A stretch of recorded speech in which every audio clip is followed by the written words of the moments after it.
Welcome to the web series, The Hero's Call, where champions of safety and justice in the community are profiled. The series is co-hosted by attorney Mark Diller and his colleague, Dr. John Naranja. Dr. John is both an attorney and a doctor. Historically, lawyers have been perceived in a negative light. We've seen it in movies and television shows where lawyers are sharks, bottom feeders, and can't be trusted. To put it bluntly, that was our brand. No one was going to see a lawyer as a hero. Today's guest on A Hero's Call, John Reed, wants to change all that. He wants to show how lawyers are valuable members of our community. He wants to show how lawyers are more than one-dimensional. John Reed, welcome to Hero's Call. John, can you tell us a little bit about your background and what led you up to this point? Yeah, it's interesting. I've been in and around lawyers for 25 years now, and I feel in general, everybody has a story to tell, but I think every lawyer has a story to tell, and not what they do in their practice area. I think there's more to it than that. And so my job is just to find those really interesting stories. And along the way, I run across people who are giving back in sometimes small and sometimes galactic ways. Now, did you start off as going to law school and becoming an attorney, or how was the process for you? I went to college, actually in Boston at Babson College, marketing major, and went into advertising and thought, this is it. And then needed to make a change a direction. I thought I always wanted to get a graduate degree, but an MBA didn't make sense. And so I thought, well, I'll go to law school and maybe use that for business purposes. And next thing you know, I was in the practice. But I kind of was itching to find something where I could bring my legal talents, my legal experience, along with my marketing and advertising experience together. And it's culminated in what we're doing now. At the time, what was your view of lawyers in general and kind of the reputation or brand that they had? I thought there were kind of three buckets. I thought there were TV lawyers, corporate types, and I thought there were the bulldog lawyers in the courtroom. Did that, in some sense, motivate you to kind of take people out of those buckets to find out more of who they were and what they did? Yeah, it's interesting. I'd love to say that our research guest for the podcast, Sticky Lawyers, is based on deep research into the people first. A lot of times it's, hey, what's an interesting area of life? And is there a lawyer for that? And so the payoff to me, and it's kind of proving my thesis that everybody has a story, is we find an interesting lawyer, interesting for their practice area, and then we find out another something about them that is interesting, sometimes heartwarming, sometimes heroic. So you mentioned the Sticky Lawyers podcast. I'm not sure if all our viewers have heard of that or have heard it. Can you tell us a little bit more about that? Sure. It's an interesting name, of course, Sticky Lawyers. And the origin story behind that is we wanted to feature lawyers who were sticky in one's mind. Initially, sticky with their clients, the idea of long-term relationships and providing ongoing value. But then as the idea evolved, it was, let's look at people who are sticky in their communities, sticky beyond just what they're known for in their practice. Right. And so when that evolved into finding lawyers that were, impacting their communities, how did that change your approach to changing the perception of lawyers? It freed me. It was very narrowing at the beginning to say, well, let's only focus on your career and what makes you great as a lawyer. Why do your clients love you? And that's certainly important. But when you can step back and say, who are you? What is it about you that makes you interesting, that differentiates you as a person? And that's where we got the real edge, because we could spend a few minutes talking about your legal career, but then it's like, okay, who are you as a human being? What are you bringing to the planet? Now, I know also beyond the Sticky Lawyers podcast, you're doing some other things as far as advertising and marketing. Can you tell us a little bit about that? Yeah, my agency, Rain BDM. BDM is business development and marketing. We work with law firms of all sizes to. I'm not going to give you the cliche answer of, we help them with their marketing and business development needs. We help them build relationships. And so as long as there is a firm that is looking to build long-term relationships with clients, with referral sources, with others, we're interested in helping them. We don't help law firms that just want to make the phone ring all day, every day and have kind of a volume practice. It's not that that's not important, but I do a lot of coaching with individual lawyers on relationship building. It seems like you're involved in that is trying to change that brand that lawyers have in terms of just being, can't be trusted, because relationships, the basis of relationships is, that credibility and building relationships. Yeah, sure, absolutely. It is interesting. We've been using the word holistic for 11 years now in describing what we do. And I should go back. There's two sides of the agency. There's marketing services, and then there's business development, training, and coaching, the relationship building piece. And that's what I do and love doing. And I think if you asked lawyers that I coached, they would find my approach very refreshing. It's not sales. There are no sales formulas. Instead, it's what are you learning about that person? How are you helping them, either with their legal need or their business need or their personal need? What are you finding out about them? How are you establishing rapport and chemistry? People like to do business with people they like. I firmly believe that. And that's what we're trying to draw out of people is be likable, but like other people, and see if you can make something work that way in terms of a long-term relationship. Went to school here in Boston. You graduated from Babson. You have a degree in marketing. And now you decided of all of the professions that you would work in is you'd work with the lawyers. Why? I guess the cornerstone of that is two things, excitement and guilt.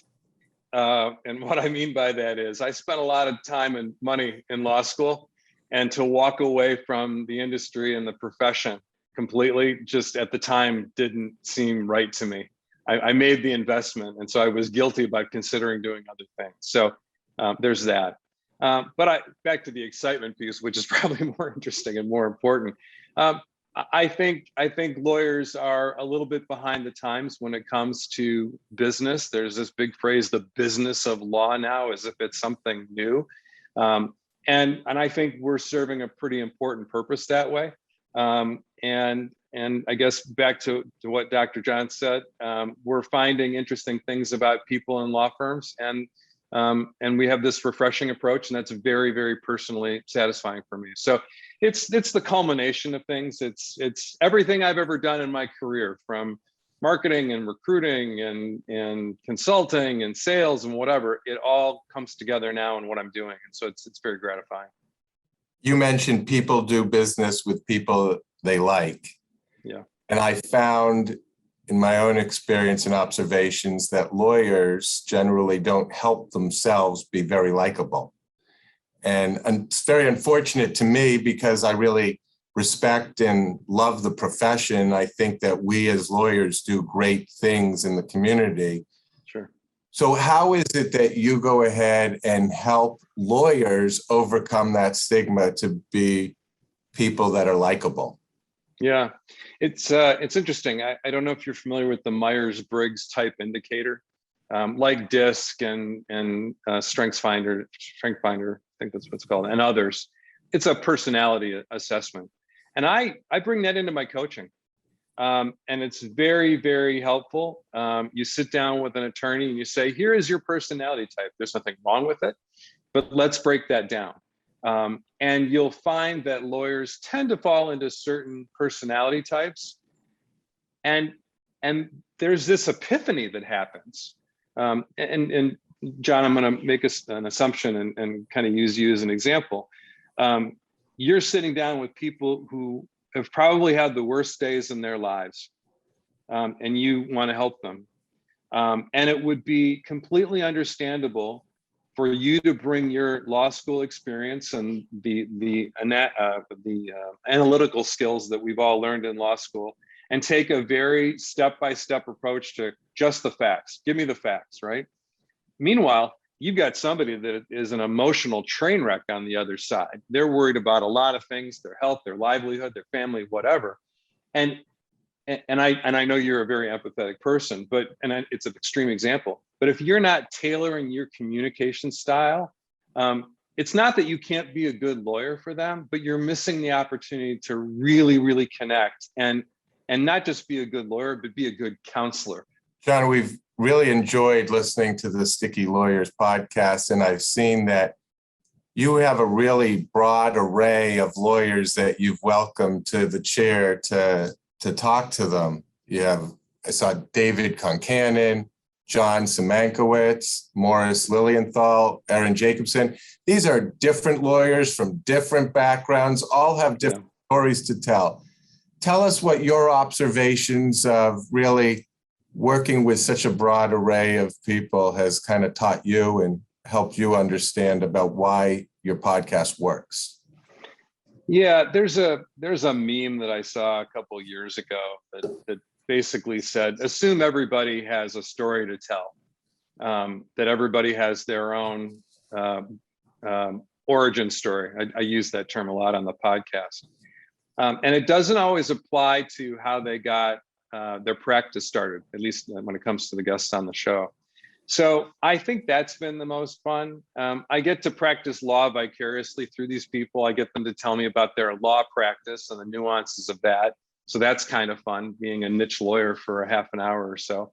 But more importantly, we get to the heart of who they are, what drives them. And that's really important. It would have been really easy for us to interview a bunch of lawyers who have interesting hobbies.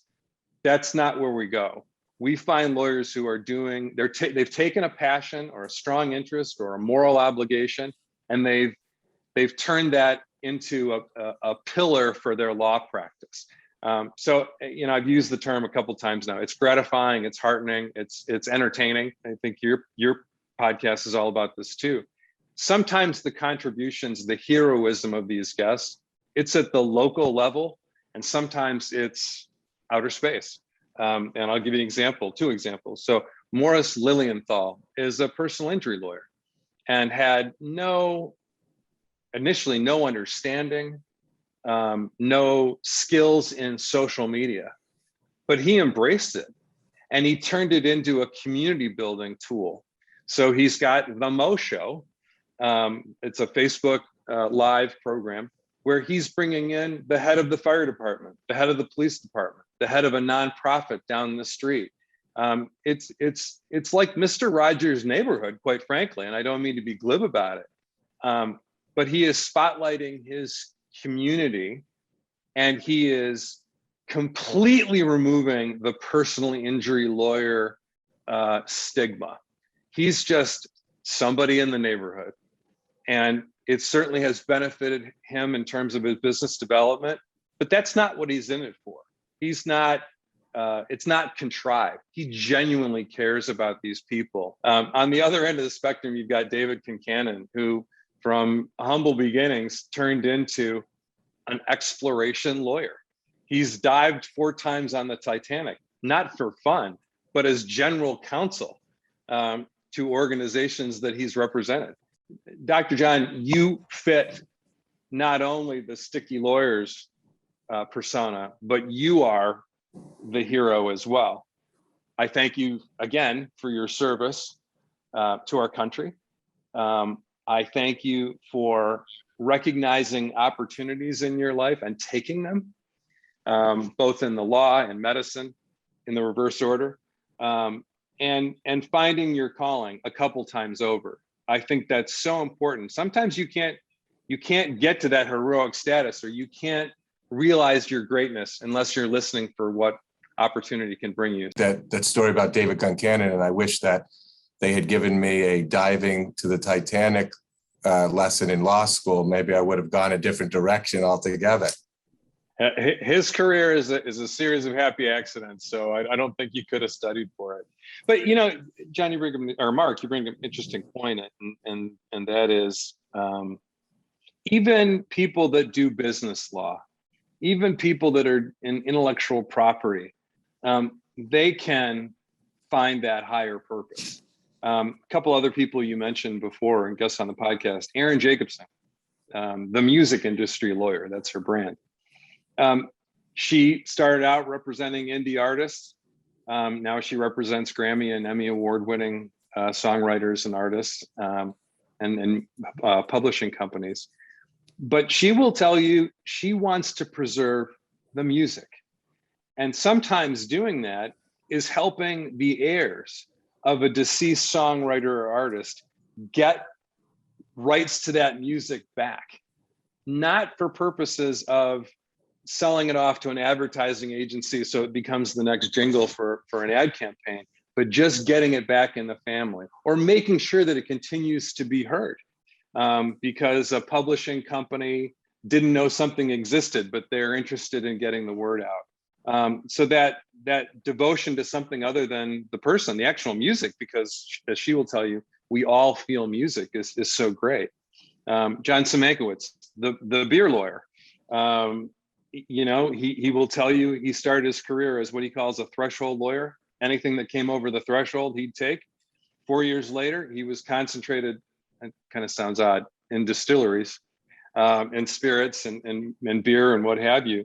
And he's not making a lot of money, but he loves it. What was most interesting is when COVID hit, he was helping a lot of distilleries, spirits, alcohol, beverage manufacturers convert to hand sanitizers. What did they need to know? Because they weren't licensed to make that. And that's a whole different set of regulations. And so he had to change his game, but in a very important way to advise these people how they could contribute to the crisis. So being able to shift and be there for his clients, he could have lamented it. He could have just sat back and said, woe is me, and I hope we get out of this thing. But instead, he helped his clients become curbside pickup businesses and turning their production into something aimed at fighting the pandemic. So just, again, great stories. Too often we as lawyers are looked at as the ones who create the problems out there.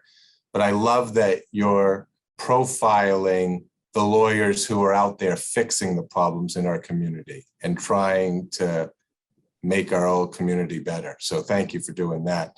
It's a pleasure. What future hold for you with your podcast and with what you're trying to do? Yeah, with the podcast, I am confident there is no shortage of interesting lawyers doing interesting things. And what I hope is that as the listener base grows, as our community of sticklers, as we call them, sticky lawyers listeners, that they're going to bring those people to our attention, and that we're going to be a community of these really interesting people and grow it. So that's what I hope. In the meantime, we're still researching guests. And in terms of my agency and my group, we'll continue to do what we do. We found our calling. We're a pretty close-knit group, and we all bring our talents, but we're committed to finding the individual stories of lawyers so that they can build their practices, and we're committed to each other and honoring one another on the team. So we live what we do as well. So looking forward to what the future holds. Thanks for also featuring our own John Naranja on your podcast. I almost thought I should retire after Dr. John's interview. I mean, it couldn't get any better than that. I should have just hung up my mic at that point. John, you're too kind. Certainly, we're very grateful for you in terms of sharing your origin story, and we're impressed by the things that you've accomplished, and we hope that you continue with your rebranding of how lawyers are perceived. And again, thank you so much for joining our Heroes Call show.